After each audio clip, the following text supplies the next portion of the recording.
Ce jour dédié pour aller à la guérison complète et rapide de Yosef Ben Victoria, Be'ezrat Hashem. Notre paracha, le parachat Ba'alotra, à la fin de la paracha, un épisode triste, mais qui nous donne une très grande leçon. Myriam parle sur son frère Moshe Rabbeinu. Ce n'est pas des gens petits. Myriam était prophétesse elle-même.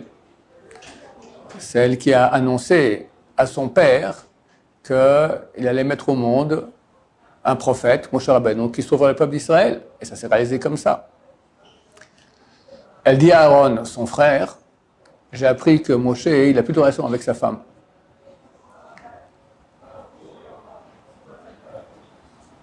C'est quoi ces manières?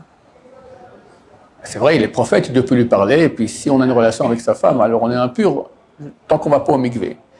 Et toi et moi aussi, on est prophètes, et pourtant on voit bien qu'on continue à avoir des relations avec notre mari ou femme.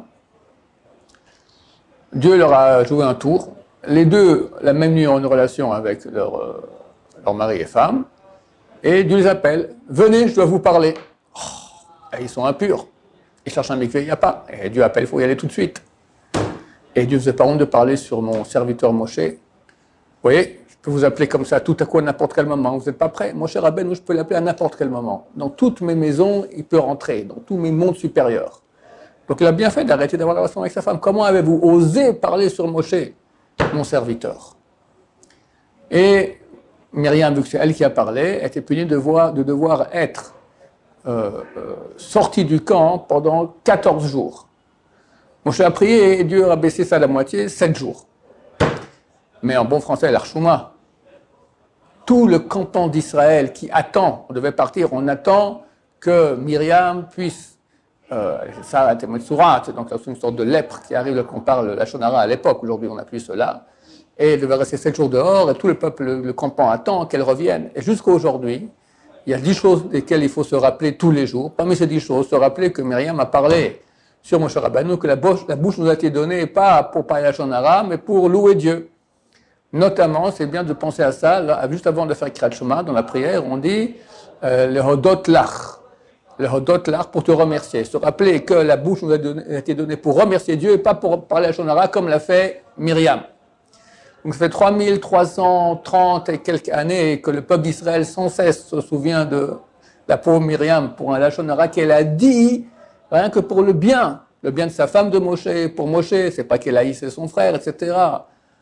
Mais néanmoins, et comme dit Rashi sur place, à plus forte raison ceux qui parlent mal pour rien de leur prochain, combien c'est grave. Ça c'est un côté de l'histoire. L'autre côté, la réaction de Moshe. À ce moment, la Torah dit, et Moshe est l'homme le plus humble qu'il y a sur terre. Il était au courant qu'elle a parlé comme ça. Il peut lui dire, comme tu n'as pas honte de parler sur moi comme si t'as... Rien.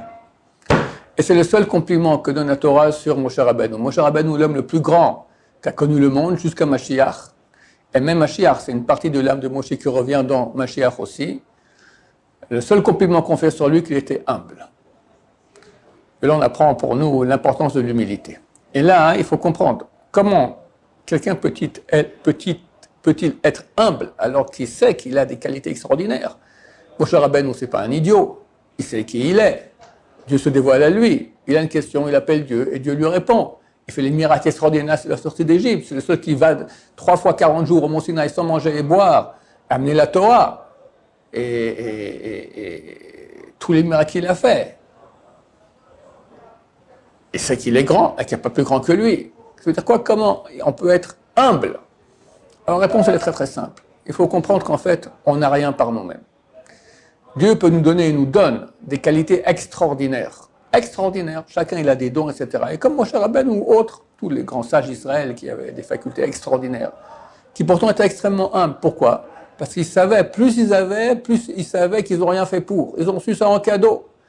Comme a dit dans la famille Abou Hatzera de Baba Saleh, là-bas, c'est connu dans la famille que Baba Saleh a dit ça, et Baba Meir, son fils, à ses enfants, etc. Sachez que les dons que nous avons dans la famille, ils ont des dons dans la famille. Ce n'est pas un cadeau, c'est une obligation, c'est une responsabilité, c'est beaucoup plus grave, tu peux faire beaucoup plus. Mais ils savent qu'ils n'ont rien fait pour. Tu n'as rien fait pour. Dieu t'a donné de façon gratuite, de quoi tu te vantes? Tu es un petit moustique à qui on a donné maintenant des millions de milliards. Ok, il va dire, regardez, je suis quelqu'un, tu n'as rien du tout. Et là, il faut comprendre, parce que il semblerait que ça va contre une Gemara, Traité Sanhédrin, page 37, qui dit que pourquoi le premier homme a été créé seul. Il aurait pu créer 8 milliards d'habitants d'un coup, il a créé le premier homme tout seul.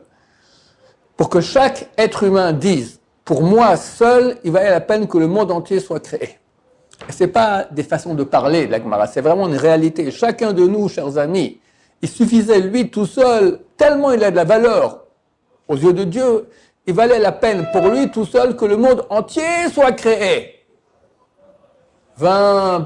10 puissance 21 étoiles dans le monde, c'est 1000 milliards de milliards, des galaxies entières, 13,7 milliards d'années-lumière. On ne peut pas imaginer la grandeur du monde. Tous les océans, tout ce qu'il y a dans le monde, rien que pour toi. Et c'est pas que ça. C'est même tous les gens qu'il y a dans le monde et tous les gens qu'il y a eu dans le monde. C'est-à-dire pour toi, Dieu a créé le premier homme, il a créé Noé, il a créé Abraham, Isaac et Jacob, il a créé Moshe, il a créé le roi David. Tout ça, c'est le monde. Tout ça a été créé pour toi. Ah bon, bah si c'est comme ça, je suis plus haut que David, plus haut que Moshe, plus haut que Abraham, pour moi tout seul. Eux ont été créés pour moi, donc je suis plus haut qu'eux. Ah, je suis quelqu'un de bien. Mais non, mon cher ami, t'es un petit moustique à qui on a donné. Alors, je comprends pas, pour moi le monde est créé ou pas pour moi le monde est créé? À quoi ça ressemble? Rav Pinkus s'est dit comme ça. Quelqu'un a acheté une villa dans un quartier résidentiel, 3 étages, 4 piscines.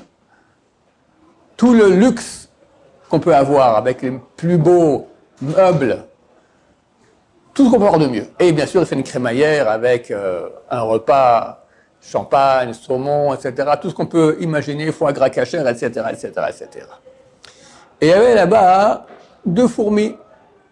Et il me dit à la deuxième, t'as vu tout ça? C'est pour moi. Tout ça, tout ce que tu vois, c'était fait pour moi. Et quelque chose qui cloche là-dedans. Et pourtant, les sages d'Israël nous disent, chacun de nous, qui on est nous par Abraham Avinu, moins qu'une fourmi. Et néanmoins, le monde entier, y compris Abraham Avinu, a été créé pour moi. Ça veut dire quoi? Alors, ça veut dire comme ça. Comme j'ai dit auparavant, on n'a rien. On a reçu de Dieu. Mais Dieu nous a donné à chacun, chaque juif au monde, il a une parcelle de Dieu qui est unique. Unique! Personne d'autre là.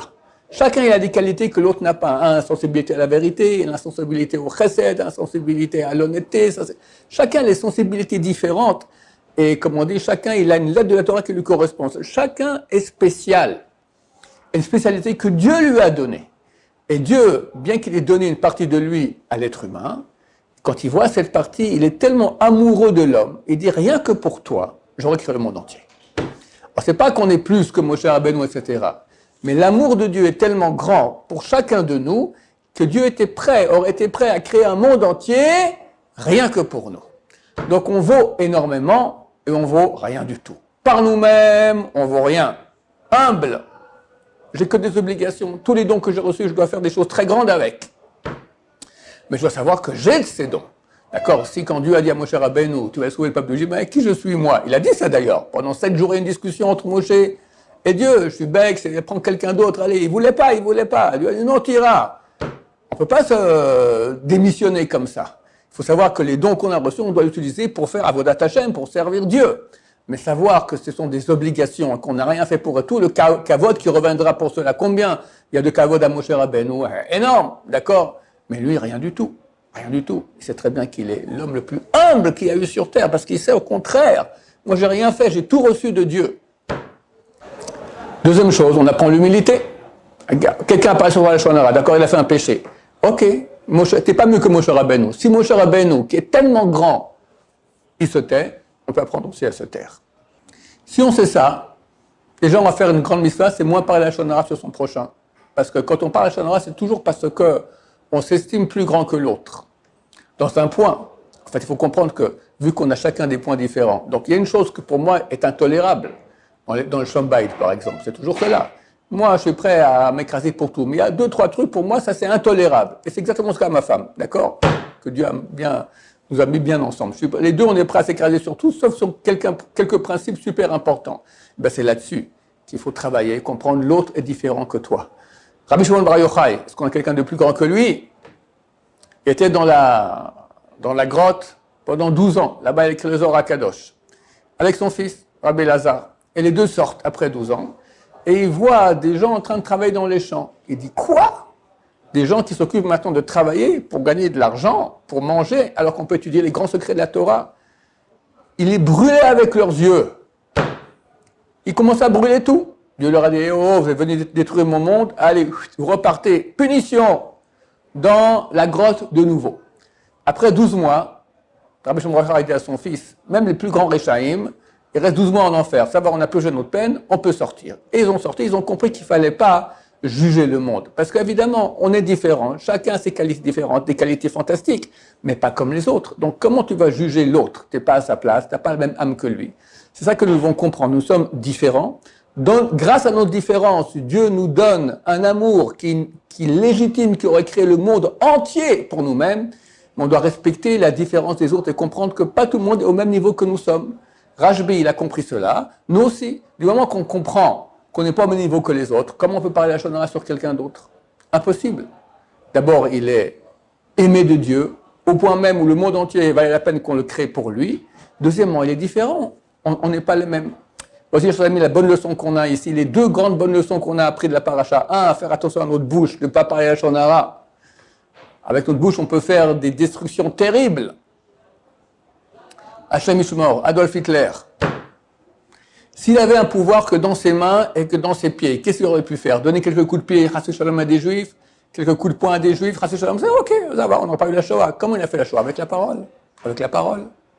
On peut, avec la parole, détruire énormément. Et on peut construire énormément. Alors construisons, donnons beaucoup d'amour, beaucoup de compliments à nos prochains, comprenons que chacun que nous rencontrons, c'est quelqu'un qui valait la peine que le monde entier soit construit pour lui. Comme ça, on ne parlera pas à la chose sur lui, il y aura beaucoup de paix. Et aussi, si on sait que l'autre, il valait la peine que le monde entier soit créé pour lui, on saura que nous aussi, le monde entier valait la peine qu'il soit créé pour lui. On comprendra qu'on est des gens très importants. Je le dis souvent, je le répète, le Yanouka dernièrement, il a dit, c'était il y a 2 semaines et demie, un Shabbat, il a dit qu'on ne se rend pas compte de notre valeur. À cause de cela, on ne se rend pas compte non plus de la valeur de nos prières. Si moi je suis un nul, mes prières, elle est nulle. Il dit non, on voit énormément. Et donc nos prières aussi, elles ont un impact extraordinaire. Il a dit, si tout le monde priait pour Mashiach, depuis longtemps le Mashiach serait ici. Parce que notre prière, elle fonctionne. Donc il faut prier. Et quand on fait une prière pour des choses qui sont le désir de Dieu, si tu pries pour avoir une bonne parnassa, la santé, ok, Dieu aussi, il accepte ses prières. Mais quand tu pries pour l'honneur de Dieu, que Dieu se dévoile, quand enfin il y a la fin du peuple de l'exil, quand enfin tout le monde reconnaît la grandeur de Dieu et que Dieu puisse amener tout le bien sur terre, c'est clair que Dieu, il adore ces prières et il les attend. Alors, chers amis, prions, sachant qu'on a une valeur énorme et arrêtons de parler sur notre prochain. Baruch Adonai, l'olam, amen, amen.